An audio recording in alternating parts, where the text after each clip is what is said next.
Buenas tardes y noches a todos y a todas los que asisten a nuestra última sesión de hoy en América Invertida.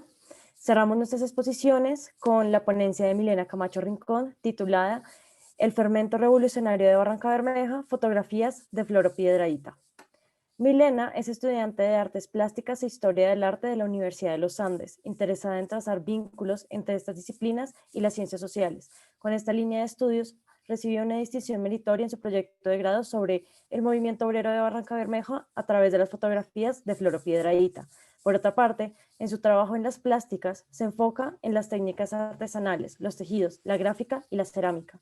Si tienen alguna duda, pueden hacerla en el chat de Zoom o en los comentarios de Facebook. Gracias a su participación. Boa noite a todos. Iniciamos agora a segunda apresentação do dia, com a Milena Camacho Rincón, intitulada O Despertar Revolucionário de Barranca Bermeja, fotografias de Floro Piedrahíta. Milena é estudante de Artes Plásticas e História da Arte na Universidade dos Andes. Interessa-se por traçar os vínculos entre as artes plásticas, a história da arte e as ciências sociais.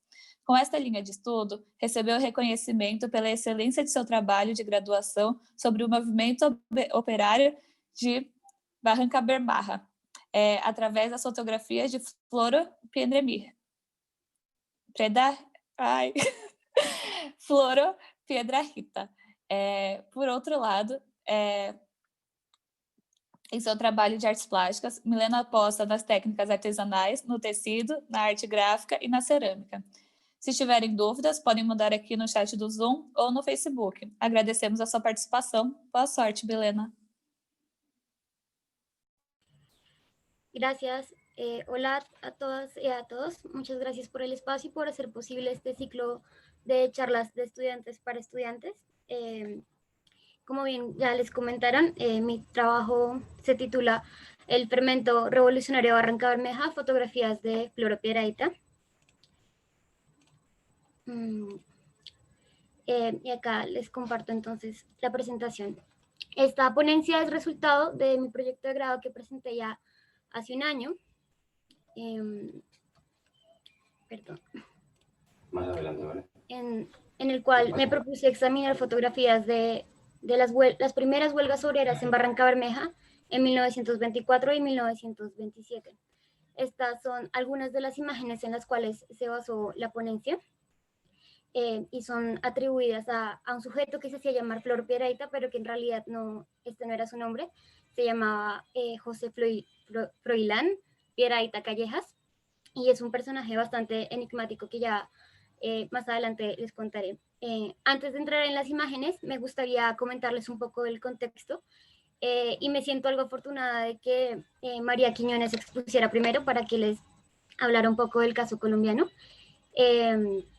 Estas imágenes vienen de Barranca Bermeja, que hoy día es una ciudad ubicada al occidente del departamento de Santander, pero que no siempre fue la sede principal de las refinerías en Colombia. En un inicio fue más parecido a un caserío al lado del río, ubicado al borde del río Magdalena, en esta región del Magdalena Medio.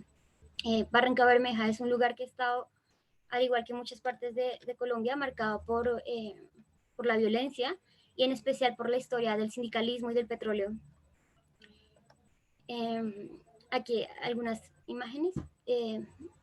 Por ejemplo, esta de acá arriba, estas de la izquierda son de Floro Piedrahíta, las siguientes serían posteriores ya del archivo de la Unión Sindical Obrera. Para 1924, Barranca Bermeja no era ni lo que es hoy, ni lo que era como un caserío de gente de Rivera, sino que ya era un enclave petrolero. Se estaba consolidando fuertemente toda una lógica de enclave colonial, con unos ritmos muy diferentes a los que se llevarían quizá a principio de siglo. Ya las dinámicas sociales habrían cambiado, existía incluso segregación espacial, puesto que Barranca Bermeja se componía de dos partes: del centro, en donde se encontraban los campos petroleros, y el pueblo como tal. Barranca Bermeja también se caracterizaba por estar hecha de una población flotante, de cierto modo, puesto que la gente venía a trabajar y no tenían como tal un espacio acá, sino que todo era muy transitorio. Para esta época, incluso antecediendo la masacre de las bananeras, ya estaban sucediendo cuestiones bastante problemáticas, gracias a la presencia de compañías norteamericanas como la Tropical Oil Company, que era una empresa subsidiaria de la Standard Oil Company, que gracias a concesiones como la concesión de mares, pues esto proporcionó condiciones de trabajo terribles para los trabajadores colombianos, con pésima remuneración, con incluso represalias cuando los trabajadores quisieron reclamar por sus derechos, haciendo también uso de las complicidades que esta empresa norteamericana tenía con las clases dominantes en Colombia. Algo que pues debería recordarnos mucho el caso de la United Fruit Company y otras compañías norteamericanas que causaron estragos acá en Colombia. En este periodo es más de una injusticia, son muchísimas cosas que están sucediendo para la época y en este periodo tan álgido empiezan a estallar las huelgas, se empieza a fermentar la inconformidad de los trabajadores y empiezan a llegar a Barranca Bermeja por medio del río Magdalena los sindicalistas. Esta fotografía, por ejemplo, este recorte de contacto es de Floro Piedradita. Bueno, aparece él ahí, no es una fotografía de él. Y aparece con los sindicalistas, él llegaría con Raúl Eduardo Maecha alrededor de 1924. Es en esta época en la que se está fundando la Sociedad Unión Obrera, que es el primer nombre que tiene la Unión Sindical Obrera, y se estaría consolidando el movimiento obrero. A Maecha se le reconoce en buena medida esto y también su liderazgo de las causas obreras aquí y en la masacre de las bananeras posteriormente. Floro Piedradita también llegaría acompañado de María Cano y José Ignacio Torres Giraldo, quienes después van a hacer aparición en sus retratos, pero también en sus fotografías de conglomeraciones de trabajadores. Esto ya nos dice bastante del sujeto, a pesar de que es muy fantasmal. Algo que quizá no he aclarado hasta el momento es que este fotógrafo venía de Medellín, no era de Barranca Bermeja, y también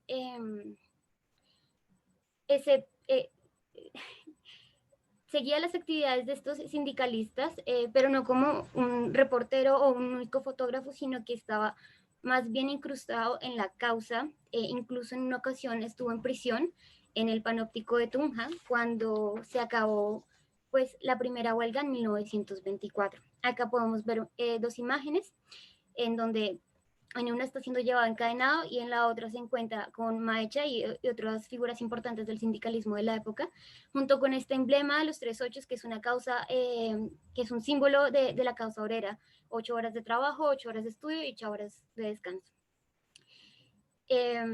Otro de los problemas que nos plantea esta figura es que se conoce poco de su vida, pero se sabe, debido a que pues todavía lo investigan, que por lo menos la mitad de su archivo se quemó, por lo cual pues la cuestión de interpretar sus imágenes se vuelve un poco más complicada. La historia de Barranca Bermeja la han contado muchos, la han examinado con mucho cuidado desde la historia, desde la literatura, desde antropología, pero generalmente las imágenes que pertenecen a este contexto no son tomadas con tanto cuidado, sino que son más bien utilizadas como una especie de prueba de los sucesos que describen los relatos sobre las masacres y sobre estos enfrentamientos políticos. En este sentido, también me alegra que nuestra compañera María haya hablado de retomar la imagen, bueno, las obras de arte, como un documento, puesto que en historia existe esta tendencia tan fuerte a retomar los documentos textuales para reconstruir ese pasado. Y siento que es fundamental retomar de nuevo estas fotografías, pero no solo como ejemplos de la historia, sino también pensarlas como imágenes ellas solas. La pregunta fundamental del proyecto es: ¿cómo se construye esa imagen del movimiento obrero? Puesto que, como les comentaba, es un momento fundacional de la Unión Sindical Obrera.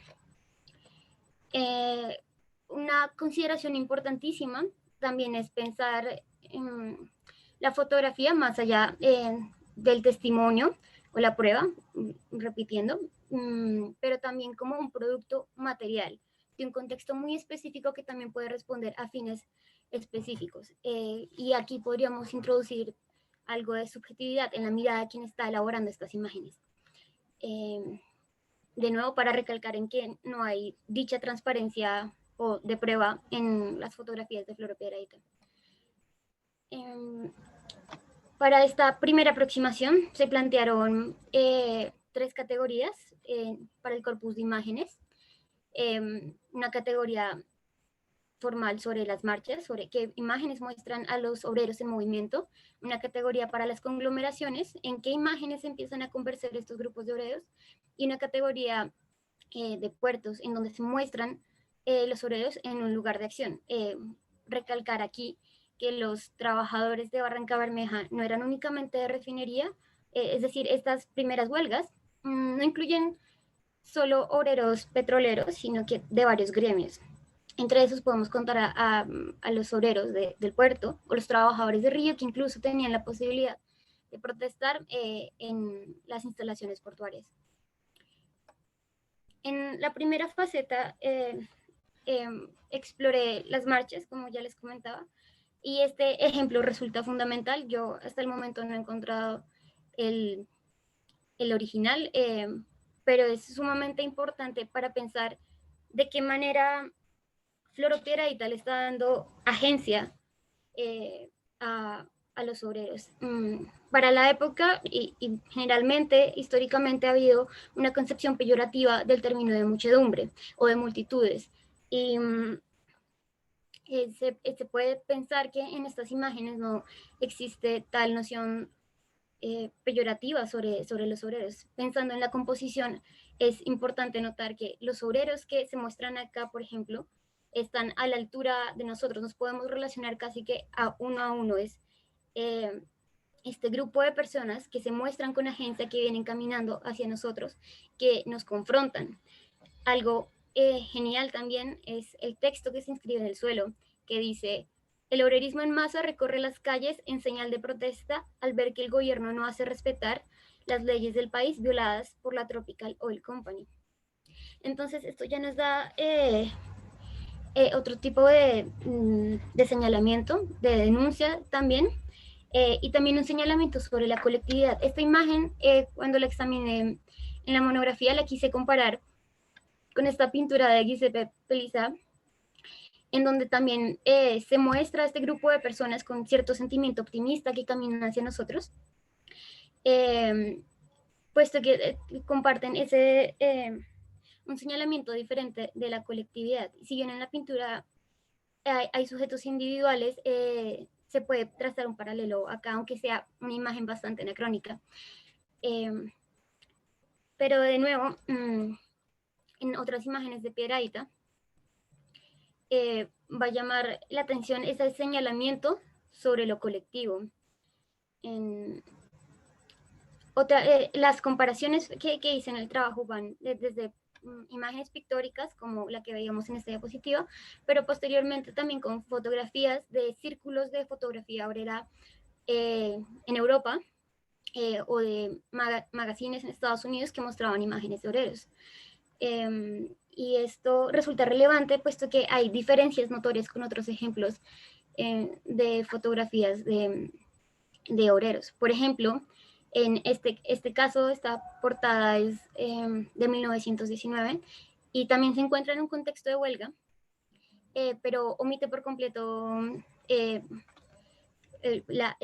contexto de la imagen. Es más bien una imagen en donde el obrero se muestra como un sujeto pasivo y observado. Tiene el fiambre, tiene la pose, está mirando al vacío, se enmarca como un sujeto observado. En algunas ocasiones en Piedrahita van a aparecer, por ejemplo, sujetos en primer plano que podrían parecerse a esto, pero de nuevo el énfasis que se hace en sus fotografías ya ampliadas es sobre el colectivo que viene en este grupo de obreros que toma forma y toma agencia y se toma las calles y de alguna manera tiene un orden. No es una muchedumbre descontrolada, y aunque quizá para nuestros tiempos es más sensato pensarlo de la época, existe mucha prensa acusando también de manera casi que terrorífica en los procesos de huelgas y de protesta. Entonces, en este sentido, las imágenes de Piedrahita defienden defienden la imagen de los prejuicios que tanto se propagaban sobre los obreros en Barranca Bermeja. En esta serie de comparaciones con imágenes también fue clave notar que Flor Piedrahita o la figura de Flor Piedrahita se relaciona mucho con la idea del fotoreportaje. Y es quizá por esto que no es considerado dentro de la historia del arte convencionalmente, pero vale la pena notar que hay unas diferencias claves con el fotoreportaje en las imágenes que sobreviven de su archivo, puesto que puesto que estos sucesos fueron atroces, tenaces, hubo muertos en el río y masacres significativas, pero esto no aparece en las imágenes, quizá por las dificultades técnicas, por el tipo de cámara que se tenía en la época. Pero no existe una sensación de lo atroz y lo horroroso. Y acá coloqué una cita de otro círculo de fotografía obrera, del caso alemán, en donde Wolfgang Hesse nos explica que se exigía de cierto modo que un fotógrafo obrero no compartiese los gustos burgueses, que no se dedicara a fotografiar la cotidianidad, sino que más bien se entrenara y supiera muy bien qué fotografiar para mostrar, para denunciar qué es lo que está pasando en la calle, qué es lo que está pasando en medio de estas protestas, estas cuestiones. En Piedrahita no logramos tener eso, pero aún así tampoco tenemos una descripción pasmosa de la cotidianidad. No se retrata de una manera folclórica o descriptiva o escandalosa la protesta. Es más bien un juego muy extraño que empieza, no, muy particular que empieza a ocurrir entre el texto y la imagen. En las series de policías llama la atención, por ejemplo, que cuando ellos aparecen no podemos ver a la colectividad de los obreros, no podemos ver la marcha. Los coloca en ocasiones como una especie de barrera que nos impide ver a la colectividad. Esta fotografía inscribe: la Policía Nacional obstruye arbitrariamente una vía pública a los huelguistas, alegando su jefe que esa vía no era territorio colombiano. A lo que hace referencia Piedrahita es también a la segregación espacial que se dio en el periodo de la Tropical Oil Company, puesto que las viviendas, por ejemplo, de los trabajadores extranjeros suponían, de hecho, sí, un terreno diferente o una situación de exclusión con los trabajadores colombianos que vivían en condiciones mucho peores. Algo que llama la atención en este caso es que está impresa en cartones postales y las fotografías de Piedrahita, varias se van a encontrar en este formato que pues plantea preguntas sobre las maneras de divulgación o los propósitos de estas imágenes, puesto que no son lo atroz y lo horroroso de una, pero sí tienen intención de denunciar y quizá ir un poco más allá. En el segundo capítulo, en esta segunda faceta de conglomeraciones, propongo también cierta defensa de las colectividades y también un tratamiento especial de las figuras de los sindicalistas en estas fotografías. Hay retratos de los sindicalistas, pero cuando estos aparecen en conjunto con la colectividad parecen desaparecer o se fusionan incluso con su audiencia. Este es el caso de por lo menos los 3 sindicalistas con los que llega Flor Piedrahita. Y esto es significativo si se comparan con otros retratos de líderes como Jorge Eliezer Gaitán y sus representaciones posteriores, en donde es el cuerpo del líder sindical el que es el centro alrededor de la multitud. Podemos ver que en el caso de Piedrahita resulta, si no es intencional, muy diferente. Una de las imágenes fundamentales para pensar que en Flor Piedrahita hay algo más allá del fotoreportaje o de la fotografía como testimonio es esta imagen. Generalmente ha sido registrada como la muerte de Leonardo Ardila, o se le asocia el nombre a esta víctima de Leonardo Ardila. y es sin duda muy, muy particular, comenzando porque en la fotografía todo se ve muy escenificado, con un ambiente casi que ritual y fúnebre, con las velas, el sombrero, la composición triangular y llama la atención la bandera en el centro. Entonces, de cierto modo podría pensarse que es prueba de que esta persona murió, pero significa mucho más. La bandera, por ejemplo, tiene incluso una insignia, eh, lo cual, pues bueno, no es muy clara en esta fotografía, pero en otras versiones se va a ver más, que podrían ser incluso las insignias del movimiento obrero de los 3/8.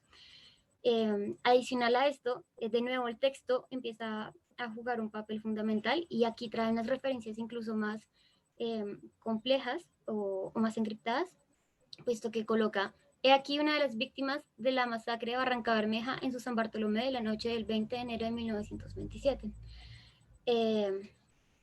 Y pues de esta manera podemos también trazar paralelos con otros hechos históricos que han tenido lugar, por ejemplo, en 1572, que fue cuando ocurrió la masacre de San Bartolomé contra los hugonotes franceses.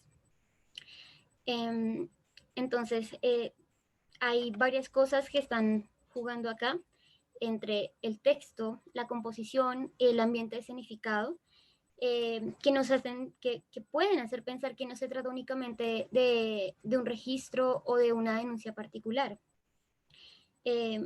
Valdría la pena pensar que también se trata de un símbolo de la lucha obrera. Y esto no sería un caso único en Barranca Bermeja, Colombia, sino que es algo que también pasaba con los argentinos, perdón, con los anarquistas chilenos, en donde también había todo un repositorio de símbolos de la lucha obrera, incluso también de obreros difuntos que se volvían mártires de las luchas obreras. Entonces se engrandecían las características del obrero que hubiese muerto. En este caso no es que se engrandezca, pero en definitiva este obrero no denuncia una situación particular, sino que está mostrando, es casi que un emblema de algo mucho más grande.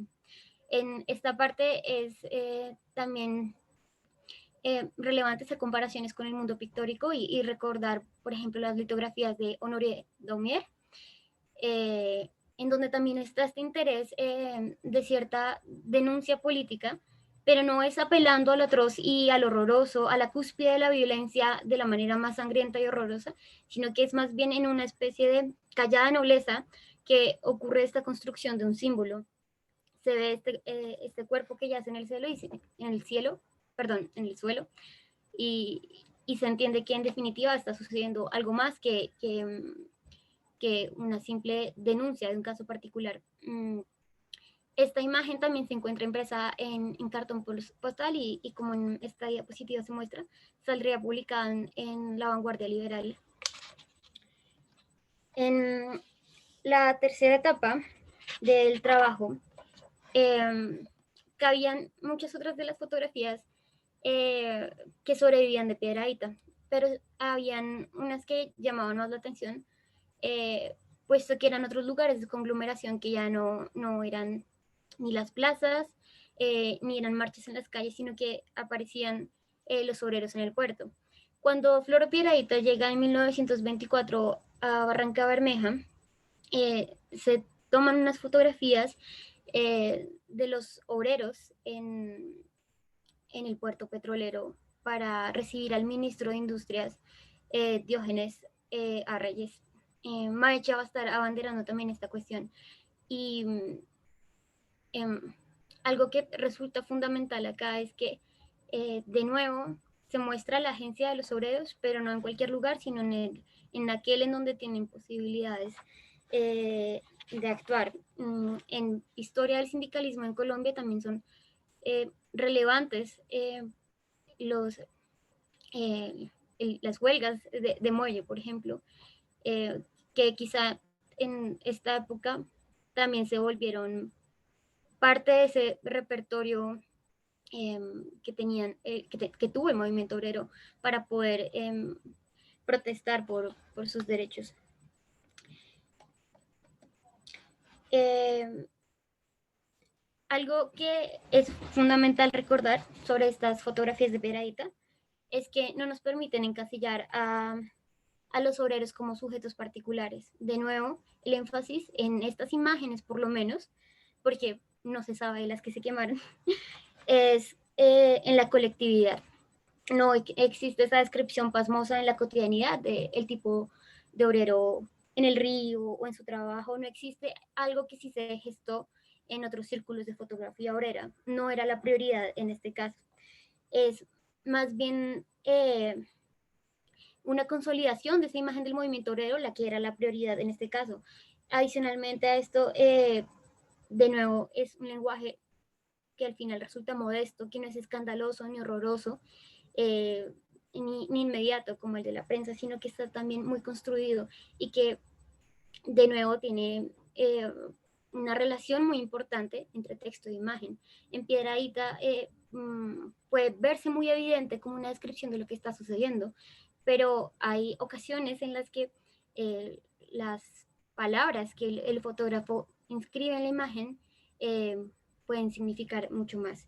Algo curioso que de lo que se ha investigado sobre Floro Piedrahita es que el modelo de cámara que tenía le permitía hacer inscripciones sobre la película de gelatina en ese mismo momento, que resulta fundamental si se quiere pensar cómo se concebía esta relación entre texto e imagen. Por último, y muy de mano con nuestra charla anterior, está este análisis sobre las imágenes. Más allá de recordarnos un momento histórico específico, debería es recordarnos una deuda muy vigente y es con pensar la representación de la lucha social. Muchas gracias.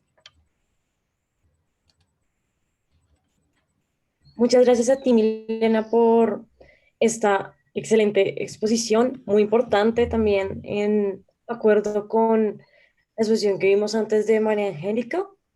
Y le quiero preguntar al público si tienen alguna pregunta que hacerle a Milena. Hola Luisa, yo tengo una pregunta para Milena.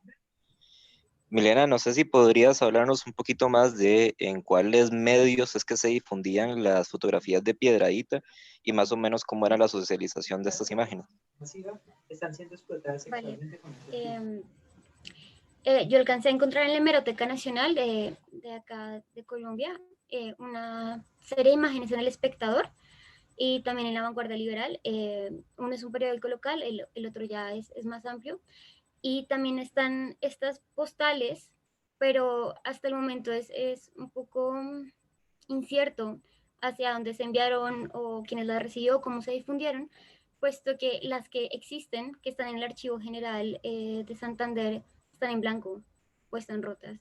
Entonces, hasta el momento, yo me inclinaría a pensar por los archivos que hay en la hemeroteca que fundamentalmente estuvieron en la prensa. Pues cuadrando las fechas un poco se alcanza incluso a notar el retraso entre los hechos y la época de publicación del periódico en La Vanguardia Liberal.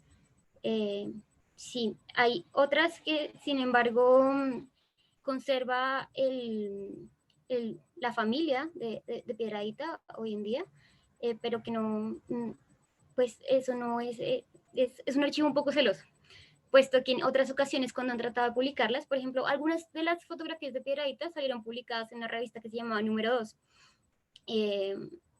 Entonces, y pues cuando sucedió esto, robaron algunas de las fotografías del archivo. Desde entonces la familia también ha sido algo celosa, por lo cual tampoco es muy sencillo ver si siguieron circulando, si volvieron a publicarse de pronto a manera de homenaje. Hasta el momento me inclinaría a pensar que prensa.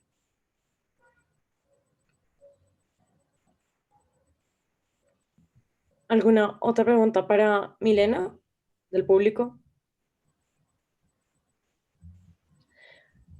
Ok, pues me pareció muy interesante tu trabajo por el tema de que es una relación con este lenguaje que se arma alrededor de pues la lucha pues de los obreros y de pues estos sindicatos. y me puse a pensar como en todas las, como alrededor de Colombia, esta fue una época muy combusta en los temas del movimiento de trabajadores, también movimiento estudiantil. Y me lleva a pensar en la existencia de redes, como de, pues no solo un tema de Piedrahíta u otros fotógrafos viendo a otros fotógrafos, pues tal vez de la Revolución Cubana o demás. ¿Tú has encontrado ese tipo de relación como entre fotógrafos de diferentes centrales, de diferentes grupos de sindicalistas? Por ahora no, no, pero estoy muy de acuerdo con lo de las redes. Sin embargo, sí hay figuras en paralelo que ayudarían a conformar esta red, ¿no? Por ejemplo, hay equivalentes también de María Cano, de Maecha en El Salvador, todo eso existe, estoy eh, segura, pero en el momento no. Em, Sobre todo porque hay bastante campo, por ejemplo, en la investigación de esas redes ya en Europa, de esos círculos de fotografía obrera, pero pues acá en el caso latinoamericano eh, no, pues no está tan consolidada, por lo menos ese estado de la cuestión.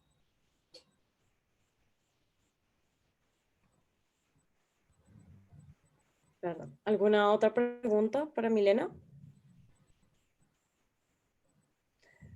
Bueno, si no es el caso, muchas gracias Milena por tu participación, por tu compromiso, por esta exposición maravillosa y pues pertinente para el campo de la historia del arte, que esperemos que conecte con el campo de otras personas a nivel latinoamericano.